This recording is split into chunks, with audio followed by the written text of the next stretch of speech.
जय हिंद, वंदे मातरम। साथियों, आपका पेट परीक्षा बहुत ही नज़दीक आ गया है। तो आज से हम साथियों आपके MCQ लेकर आ रहे हैं महत्वपूर्ण प्रश्नों की श्रृंखला की। तो आज की इस वीडियो में हम साथियों ठीक है भूगोल के महत्वपूर्ण प्रश्नों को देखेंगे, इंडिया जियोग्राफी के महत्वपूर्ण प्रश्नों को देखने वाले हैं। तो साथियों ये आपके लिए काफ़ी महत्वपूर्ण होगा और कम समय में आपको बहुत कुछ सीखने को मिलेगा। और महत्वपूर्ण प्रश्नों की श्रृंखला है तो यहाँ से आपके चारों शिफ्ट में कुछ ना कुछ प्रश्न फंसने के पूरे चांस रहेंगे।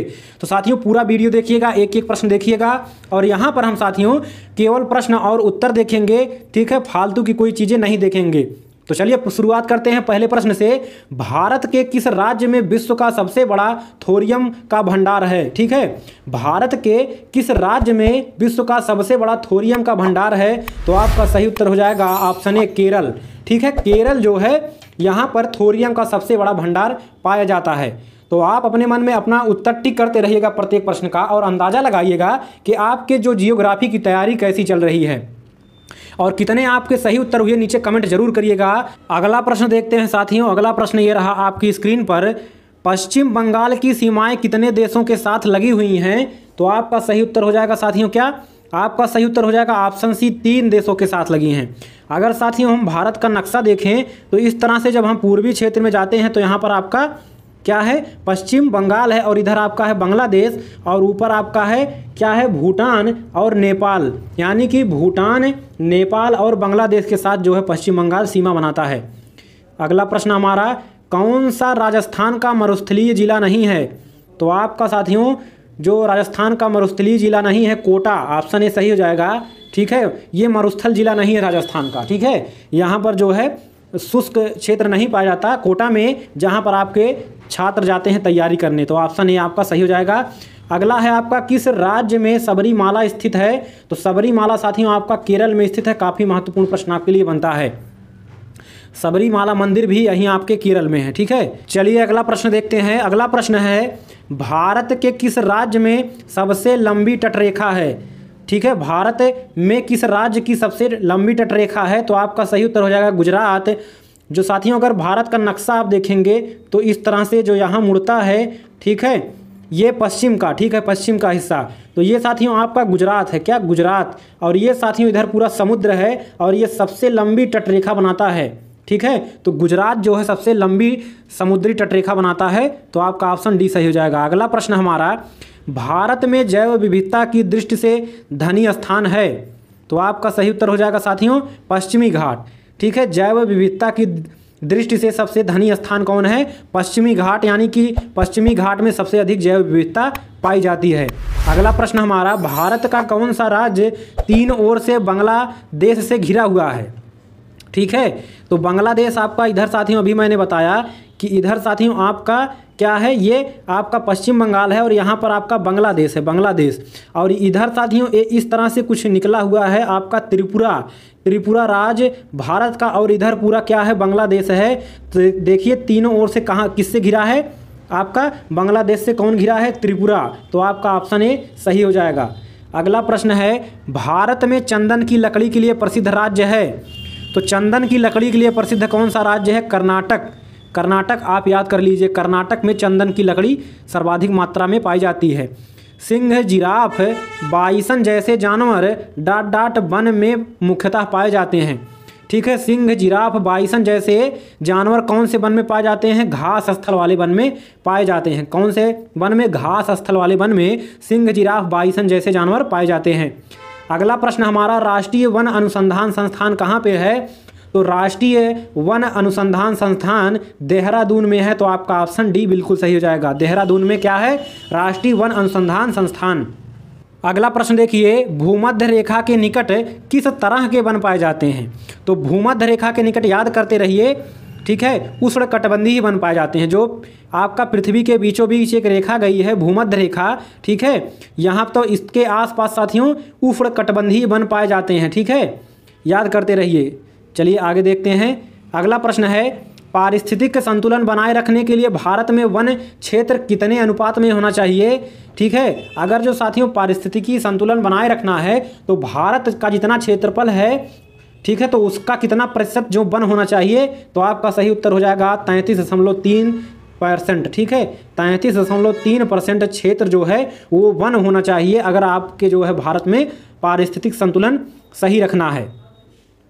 अगला हमारा है मध्य प्रदेश का शिवपुरी राष्ट्रीय पार्क किस लिए महत्वपूर्ण है। ठीक है, तो जो शिवपुरी राष्ट्रीय पार्क है कहाँ पर है, मध्य प्रदेश में है, इसको भी आप याद कर लीजिए। और ये साथियों तेंदुआ और चीतल के लिए प्रसिद्ध है। तेंदुआ और चीतल के लिए प्रसिद्ध है कौन सा, मध्य प्रदेश का शिवपुरी राष्ट्रीय पार्क। अगला है हमारा एकमात्र अभयारण्य है जहाँ कश्मीरी महामृग पाया जाता है।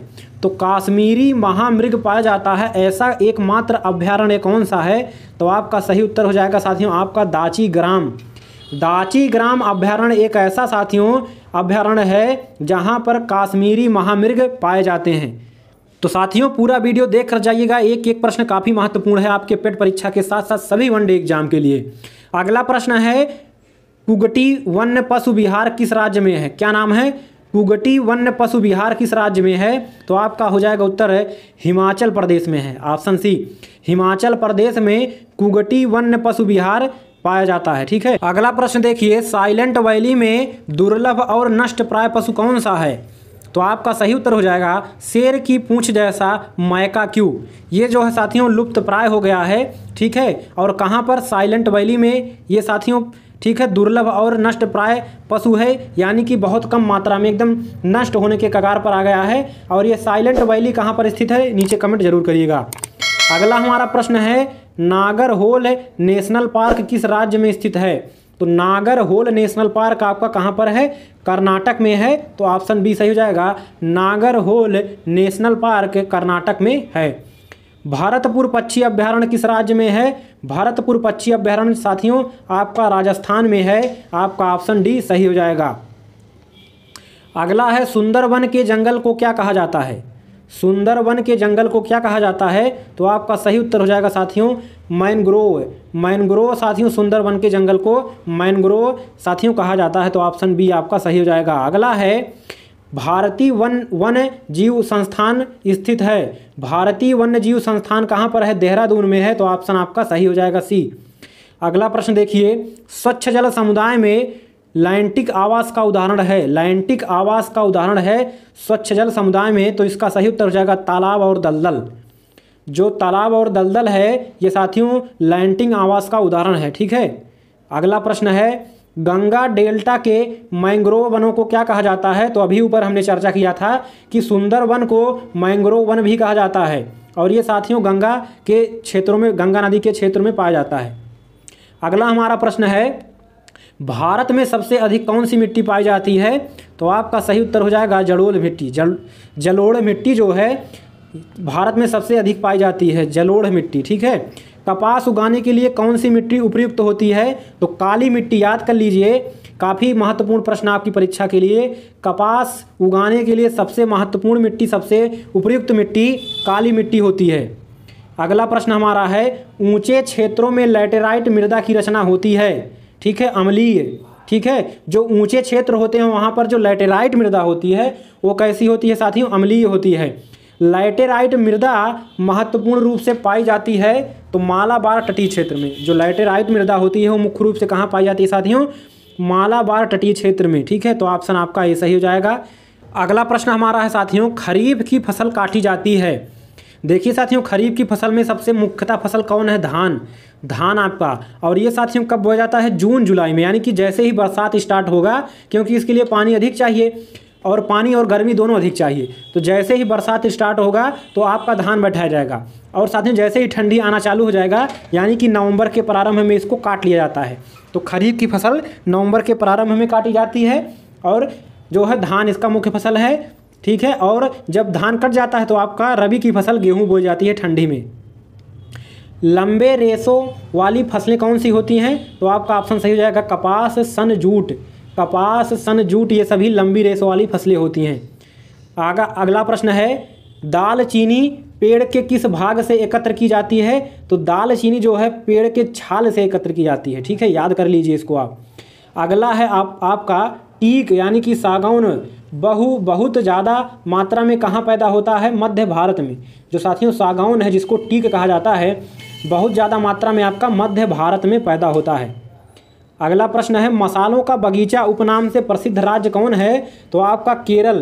केरल को साथियों मसालों का बगीचा कहा जाता है। यहाँ पर जो मसाले हैं, जो सब्जी में आप डालते हैं, अन्य तरह के सभी मसाले, इलायची, लौंग, सब चीज़ें, ये सभी कहाँ पर पाए जाते हैं? मुख्यतः केरल में। तो इसलिए केरल को जो है मसालों का बगीचा कहा जाता है। किस राज्य को भारतवर्ष का चीनी का कटोरा कहा जाता है? तो उत्तर प्रदेश को साथियों चीनी का कटोरा कहा जाता है। क्यों?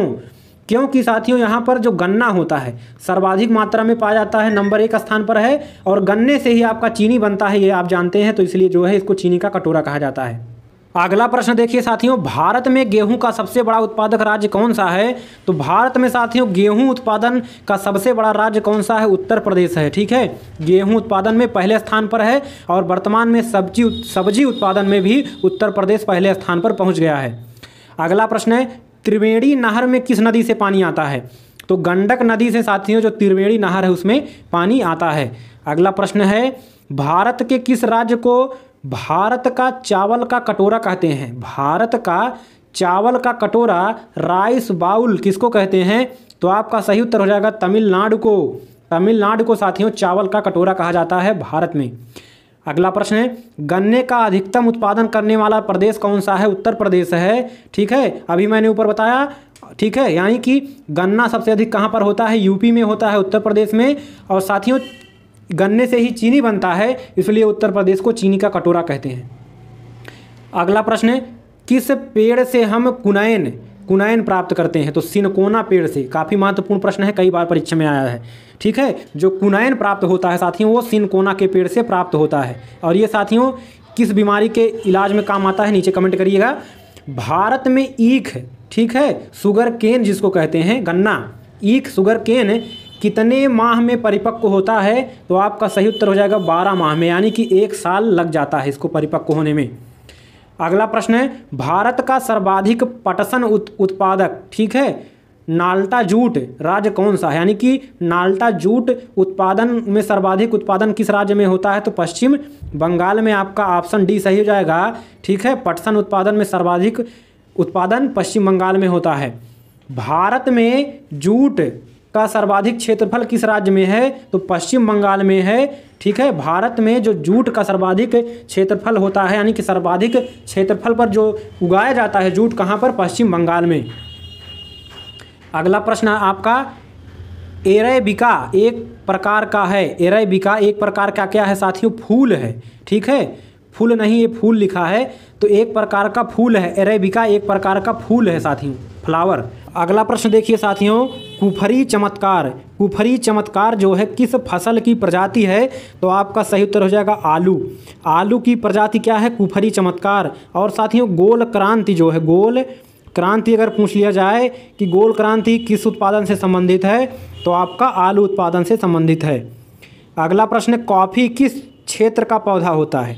कॉफ़ी जो आप पीते हैं साथियों, ये साथियों किस क्षेत्र का पौधा होता है? उष्णकटिबंधीय झाड़ीदार, उष्णकटिबंधीय झाड़ीदार क्षेत्र का पौधा होता है कॉफ़ी। ठीक है, अगला प्रश्न देखिए साथियों, भारत में काजू उत्पादन में मुख्यतः राज्य कौन सा है? तो काजू उत्पादन में साथियों मुख्यतः राज्य कौन सा है? केरल। और साथियों केरल जो है मसालों के लिए भी जाना जाता है कि सब सर्वाधिक मसाले कहाँ पर होते हैं? केरल में। अभी मैंने आपको ऊपर बताया था। तो काजू का उत्पादन मुख्यतः कहाँ पर? केरल में। मसाला जिसको अंग्रेजी में स्पाइस कहते हैं, पदार्थ कौन सा है? ठीक है, जो जड़ों से प्राप्त होता है, यानी कि पूछ रहा है ऐसा कौन सा मसाला है, मसाला पदार्थ है जो जड़ों से उत्पन्न होता है। तो आपका जो हल्दी है, हल्दी आप जो खाते हैं, जो सब्जी दाल आदि में डालते हैं जिसके कारण पीला होता है, ठीक है, वो साथियों आपके जो है हल्दी, यानी कि ये जड़ से प्राप्त होता है। ठीक है, कौन सा राज्य सहतूत कीट पालन में अग्रणी है? सहतूत कीट पालन में अग्रणी कौन सा राज्य है? कर्नाटक। तो आपका ऑप्शन बी सही हो जाएगा। अगला प्रश्न, किस राज्य में गेहूं का प्रचुर मात्रा में उत्पादन किया जाता है? ठीक है, किस राज्य में गेहूं व्हीट प्रोडक्शन का प्रचुर मात्रा में उत्पादन किया जाता है? तो आपका सही उत्तर हो जाएगा ऑप्शन सी, उत्तर प्रदेश। अभी हमने ऊपर चर्चा किया था। चीनी का प्रमुख उत्पादक देश कौन सा है? ठीक है, चीनी का प्रमुख उत्पादक देश कौन सा है? तो आपका भारत जो है चीनी उत्पादन में प्रथम स्थान पर है। चीनी मतलब शुगर के उत्पादन में आपका भारत सबसे अग्रणी राष्ट्र है। और अगर प्रदेश की बात किया जाए तो यूपी जो है चीनी उत्पादन में सर्वाधिक ऊपर है। ठीक है, अगला प्रश्न है, भारत में उगाई जाने वाली अधिकतर कॉफ़ी की किस्म, ठीक है, कॉफ़ी वैरायटी कौन सी है? तो आपका सही उत्तर हो जाएगा अरेबिका। अरेबिका जो साथियों है ये आपका जो है सर्वाधिक मात्रा में उगाई जाने वाली कॉफ़ी की किस्म है भारत में। ठीक है, अगला प्रश्न हमारा है, हापुस। हापुस आम का मूल स्थान कौन सा है? ठीक है, हापुस मैंगो का मूल स्थान कौन सा है? तो रत्नागिरी। रत्नागिरी जो है हापुस मैंगो का मूल स्थान है, तो इसको आप जानते रहिए। अगला प्रश्न आपकी स्क्रीन पर, नीली क्रांति, ब्लू रेवोल्यूशन किससे संबंधित है? तो आपका मछली उत्पादन से है नीली क्रांति। जो नीली क्रांति है ये आपकी मछली उत्पादन से संबंधित है। तारपीन की तेल कहाँ मिलता है? तो तारपीन की जो तेल है वो साथियों चीड़ के पेड़ से मिलता है। किसके? चीड़ के पेड़ से मिलता है तारपीन का तेल। चलिए अगला प्रश्न है, खेती का झूम विधि का व्यवहार हुआ करता है कहाँ पर? तो आपका उत्तर सही हो जाएगा नागालैंड में। ठीक है, नागालैंड में साथियों जो आपकी झूम विधि खेती होती है, झूम विधि खेती में क्या होता है साथियों? ठीक है, मान लीजिए ये कोई एरिया है, खेत है, खेत नहीं है, ये ऐसा एरिया है जहाँ पर घास फूस और छोटे पेड़ उगे हुए हैं, तो इनको काट दिया जाता है एक तरफ से साथियों सभी को, और जो है जला दिया जाता है। और इसके बाद साथियों इस पर बुआई कर दी जाती है, इनको हल्का ऊपर से ही खोद दिया जाता है। ठीक है, हल्का हल्का, और इसके बाद इस पर बुआई कर दी जाती है और 2-3 बार इस पर बुआई कटाई की जाती है। जब इसका जो साथियों उर्वरक क्षमता है, ठीक है, तो वो जब समाप्त हो जाएगा, इसकी उर्वरता जब समाप्त हो जाएगी तो इसको छोड़ दिया जाता है। तो ऐसी विधि को हम झूम खेती कहते हैं। और ये साथियों जो भारत का जो उत्तरी पूर्वी क्षेत्र है, ठीक है, आपका नागालैंड, ठीक है, और अरुणाचल प्रदेश, ठीक है, और इधर त्रिपुरा, ये सब इधर का जो क्षेत्र है पूर्वी एरिया का, यहाँ पर ये खेती मुख्यतः की जाती है। अगला है, भारत में कुल्लू घाटी, ठीक है, किसकी खेती के लिए प्रसिद्ध है? कुल्लू घाटी जो है ये किस खेती के लिए प्रसिद्ध है? तो आपका सेब के लिए। जो सेब फल होता है उसकी खेती कहाँ सर्वाधिक की जाती है? कुल्लू घाटी में। अगला प्रश्न देखिए साथियों, लौंग क्लोव्स होता है। लौंग क्या होता है साथियों? ये साथियों सूखे फूल होते हैं, फूल, ठीक है, फ्लावर, सूखे फ्लावर होते हैं, जो साथियों के फूल होते हैं, इसको साथियों सुखा लिया जाता है। ठीक है, सुखा लिया जाता है। और आप देखे होंगे लौंग को काला काला होता है, आपके सब्जियों में पड़ता है। इसके अलावा जब आपके पूजा पाठ के लिए कपूर जलाया जाता है तो उसके बगल में लोग रख कर इसको जलाते हैं पूजा करते समय, अथवा चाय में भी आपको डाला जाता है। तो वो क्या होते हैं? फूल होते हैं, और उनको सुखा कर जो है बनाया जाता है। ठीक है, अगला है, IR-20 और रत्ना 2 प्रमुख किस्में हैं। किसकी? तो आपका किसकी है? धान की। जो IR-20 है, IR-20 और रत्ना, ये साथियों किसकी किस्में हैं? धान की। ये वैरायटी है, प्रजाति है। ठीक है, तो इसको आप जानते रहिए। वे 2 राज्य कौन से हैं जिनमें लौटते हुए मानसून के दौरान प्रायः चक्रवात आते हैं? ठीक है, तो आंध्र प्रदेश और उड़ीसा।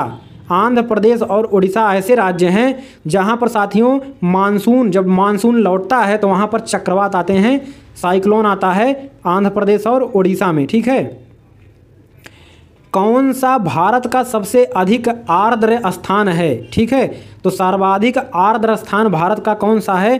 तो आपका मासिन राम। मासिन राम जो है सबसे आर्द्र स्थान पर है, क्योंकि यहाँ पर साथियों ज़्यादा मात्रा में वर्षा होती है। ठीक है, तो सबसे सर्वाधिक आर्द्र स्थान जो है भारत का मासिन राम है। अगला है, वायुमंडल में प्रायः गर्मी कहाँ से आती है? तो विकिरण से। विकिरण से, जो सूर्य की साथियों विकिरण है, ये किरणें हैं, ये जब आती हैं साथियों कहाँ पर? पृथ्वी पर, तो इनको साथियों गैसों द्वारा अवशोषित कर लिया जाता है, ग्रीन हाउस गैसों द्वारा अवशोषित कर लिया जाता है और वायुमंडल गर्म हो जाता है। अगला प्रश्न है, भारत में सबसे अधिक कॉफ़ी उत्पादन करने वाला राज्य कौन सा है? तो कर्नाटक है। सर्वाधिक कॉफ़ी उत्पादन करने वाला राज्य कौन है? कर्नाटक है। तो ऑप्शन आपका बी सही हो जाएगा। भारत में कपास, कॉटन का सबसे बड़ा उत्पादक राज्य कौन सा है? तो आपका सही उत्तर हो जाएगा गुजरात। जो गुजरात है साथियों ये कपास का सर्वाधिक उत्पादन करने वाला राज्य है। ठीक है, कपास का सर्वाधिक उत्पादन गुजरात राज्य में होता है। पौधे के किस भाग से हल्दी, टर्मेरिक प्राप्त होता है? तो अभी हमने ऊपर चर्चा किया था, जो साथियों मसाला के रूप में आपका यूज किया जाता है हल्दी, वो आपका जड़ भाग से प्राप्त होता है पौधे के। अगला प्रश्न काफ़ी महत्वपूर्ण, नाबार्ड की स्थापना कब की गई थी? तो साथियों नाबार्ड की स्थापना 12 जुलाई 1982 को। तो ऑप्शन आपका सी सही हो जाएगा। इसका डेट याद कर लीजिए, 12 जुलाई 1982 को नाबार्ड बैंक की स्थापना किया गया था। और यह साथियों कृषि कार्य के लिए आपको लोन प्रदान करती है। ठीक है, तो ये आपका हो गया काफ़ी महत्वपूर्ण प्रश्न। ठीक है, और अगर पूछा जाए कि नाबार्ड बैंक किस कमेटी यानी कि किस समिति की सिफारिश पर आया था, तो शिव रमन सिंह समिति की सिफारिश पर नाबार्ड बैंक को लाया गया था। ठीक है, अगला प्रश्न है, मध्य प्रदेश में अफीम की खेती किस जिले में होती है? तो मंदसौर में। मंदसौर में साथियों, मध्य प्रदेश के मंदसौर में अफीम की खेती होती है। ठीक है, अगला प्रश्न है, भारतीय दलहन शोध संस्थान ICAR, भारतीय दलहन शोध संस्थान ICAR कहाँ स्थित है? कानपुर में। कहाँ पर है? कानपुर में स्थित है। ठीक है, अगला प्रश्न देखिए, गेहूं का सबसे बड़ा उत्पादक राष्ट्र कौन सा है? यानी कि देश की बात कर रहा है। तो सबसे बड़ा उत्पादक राष्ट्र गेहूं का है आपका चीन साथियों। तो ऑप्शन सी सही हो जाएगा। गेहूं और धान के मामले में सर्वाधिक उत्पादन चीन करता है, इसके बाद भारत। ठीक है, अगला प्रश्न देखिए, किस नदी से राजस्थान नहर इंदिरा गांधी नहर को निकाला गया है? तो राजस्थान का एक प्रमुख नहर इंदिरा गांधी नहर है, किस नदी से निकाला गया है? सतलज नदी से। सतलज नदी से इसको निकाला गया है। अगला प्रश्न देखिए, कौन से दो राज्य कावेरी जल विवाद से जुड़े हैं? कावेरी रिवर वाटर डिस्प्यूट किससे जुड़ा है? तो ये आपका जुड़ा है साथियों कर्नाटक और तमिलनाडु से। यानी कि कर्नाटक कहता है कि यानी कि मेरे क्षेत्र में ये नदी आती है, और तमिलनाडु कहता है कि मेरे क्षेत्र में। तो जो कावेरी जल विवाद है ये कर्नाटक और तमिलनाडु के बीच जुड़ा है। अगला प्रश्न है, सरदार सरोवर परियोजना किस राज्य में निर्माणाधीन है? तो साथियों सरोवर परियोजना ये आपका गुजरात राज्य में निर्माणाधीन है। तो आपका ऑप्शन डी सही हो जाएगा। अगला प्रश्न देखिए, भारतवर्ष की सबसे लंबी नदी, इंडियाज लॉन्गेस्ट रिवर आपकी कौन सी है? तो गंगा नदी सबसे लंबी नदी है भारत की। और अगर सबसे बड़ी नदी की बात की जाए तो ये साथियों आपका ब्रह्मपुत्र हो जाएगा। अगर सबसे बड़ी नदी पूछा जाए तो ऑप्शन सी ब्रह्मपुत्र, और सबसे लंबी नदी की बात करें तो गंगा नदी। अगला है, कहाँ भागीरथी और अलकनंदा मिलकर गंगा बन जाती हैं? तो भागीरथी और अलकनंदा मिलकर कहाँ पर गंगा बनती हैं? देवप्रयाग में। देवप्रयाग में भागीरथी नदी और अलकनंदा नदी मिलकर जो है देवप्रयाग में मिलती हैं, और वहीं से इन दोनों के मिलन से जहाँ पर जो नदी बनती है उसको गंगा नदी के नाम से जानते हैं। दमन गंगा किस नदी का प्राचीन नाम है? तो दमन गंगा साथियों गोदावरी का प्राचीन नाम है। काफ़ी महत्वपूर्ण प्रश्न आपके लिए। दमन नदी जो है गोदावरी का प्राचीन नाम है। मेघना, ठीक है, किन दो नदियों की सम्मिलित धारा है? जो मेघना है ये किन दो नदियों की सम्मिलित धारा है? तो गंगा और ब्रह्मपुत्र की। गंगा और ब्रह्मपुत्र की सम्मिलित धारा को साथियों मेघना कहते हैं, मेघना धारा। अगला प्रश्न है, भारत की किस नदी को वृद्ध गंगा ओल्ड गंगा के नाम से जाना जाता है? तो आपका सही उत्तर हो जाएगा गोदावरी को। ठीक है, गोदावरी को ओल्ड गंगा यानी कि वृद्ध गंगा के नाम से जाना जाता है। अगला हमारा प्रश्न है, भारत का सबसे बड़ा ज्वार नदी मुख किस नदी के मुहाने पर स्थित है? तो भारत का सबसे बड़ा जो ज्वार नदी मुख है वो हुगली नदी के किनारे, हुगली नदी के मुहाने पर स्थित है। अगला प्रश्न, गोदावरी नदी का उद्गम स्थल कौन सा है? तो गोदावरी नदी का उद्गम स्थल नासिक है। आप याद कर लीजिए, ऑप्शन ए नासिक। रावी नदी का वैदिक नाम क्या है? तो रावी नदी का साथियों वैदिक नाम आपका ऑप्शन ए सही जगह प्रारूफड़ी। प्रारूफड़ी जो है ये रावी नदी का वैदिक नाम है। तो ऑप्शन ए आपका सही हो जाएगा। भारतीय मरुस्थल की एक महत्वपूर्ण नदी, ठीक है, इंडियन डिजर्ट रिवर का नाम है क्या है? लूनी। जो लूनी नदी है ये भारतीय मरुस्थल क्षेत्र की एक महत्वपूर्ण नदी है। ठीक है, तो लूनी नदी नाम याद कर लीजिए। अगला प्रश्न हमारा है, ब्रह्मपुत्र नदी किस हिमनद ग्लेशियर से निकलती है? तो जो साथियों ब्रह्मपुत्र है ये आपका चेमायुंगडुंग। चेमायुंगडुंग नाम है किसका? हिमनद का, ग्लेशियर का। और ये कहाँ पर है? तिब्बत में है, और यहीं से ब्रह्मपुत्र नदी निकलती है। अगला प्रश्न है, तिब्बत में सांगपो, ठीक है, सांगपो कहलाने वाली नदी कौन सी है? तो आपका सही उत्तर हो जाएगा ब्रह्मपुत्र। ब्रह्मपुत्र को साथियों तिब्बत में किस नाम से जानते हैं? सांगपो नाम से जानते हैं। ब्रह्मपुत्र की बात करें तो ये साथियों भारत की सबसे बड़ी नदी है, और सबसे लंबी नदी की बात करें भारत की तो गंगा, ठीक है, और सबसे पवित्र नदी गंगा, ठीक है। अगला प्रश्न देखिए साथियों, नागार्जुन सागर बांध कहाँ पर अवस्थित है? तो आपका सही उत्तर हो जाएगा आंध्र प्रदेश में। नागार्जुन बांध है कहाँ पर है? आंध्र प्रदेश में है। तो याद कर लीजिए, कौन सी नदी बंगाल की खाड़ी में नहीं गिरती है?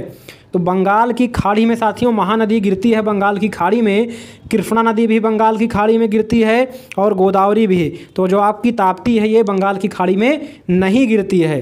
तो अगर पूछा जाए कि कौन कौन सी नदियाँ बंगाल की खाड़ी में गिरती हैं, तो गंगा से लेकर महानदी, कृष्णा, गोदावरी ये सभी बंगाल की खाड़ी में गिरती हैं। अगला है, दुलहस्ती पावर स्टेशन किस नदी पर आधारित है? दुलहस्ती पावर स्टेशन है किस नदी पर आधारित है? तो आपका चिनाब नदी पर, चिनाब नदी पर आधारित है। तो आपका ऑप्शन बी सही हो जाएगा। अगला प्रश्न, किस नदी का उद्गम स्थल पॉइंट ऑफ ओरिजिन भारत में नहीं है?